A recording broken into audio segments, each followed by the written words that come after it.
Mattinata movimentata per il generale Roberto Vannacci che dopo una breve passeggiata in piazza San Marco si è recato davanti al portone chiuso dell'Ateneo Veneto per poi spostarsi all'Hotel Amadeus dove ha partecipato ad un convegno sul commercio nel centro storico e sulla proposta di un patentino linguistico per i commercianti.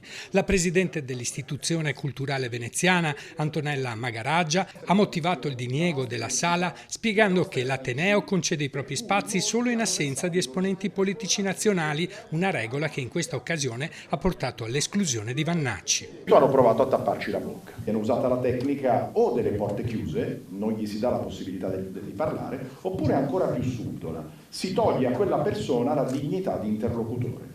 Quindi lo si comincia a epitetare come fascista, nazista, omofobo, xenofobo. Per lui e l'assessore al commercio di Venezia, Sebastiano Costalonga, non si è trattato di una provocazione, ma di una riaffermazione dei propri principi. È un tema sentito in città e quindi riportare un onorevole da Bruxelles per noi era fondamentale che ci fosse qualcuno direttamente ad ascoltare questa richiesta che arriva dalla base, che arriva dal mondo economico. L'assessore definisce il patentino civico un'opportunità, non una barriera, uno strumento per qualificare e integrare i commercianti, contribuendo a una Venezia più ordinata, sicura e rispettata. L'assessore vuole che diventi il segno distintivo del suo mandato, si comincerà dagli edicolanti per poi espandersi. Dopo l'antipacottiglia, che è la prima norma a livello nazionale per quanto riguarda il decoro, passiamo con questo step aggiuntivo che è la conoscenza della lingua italiana e dei regolamenti. Vannacci ha trovato anche l'occasione per parlare di Alberto Stefani, candidato alla Regione Veneto nella recente Pontida,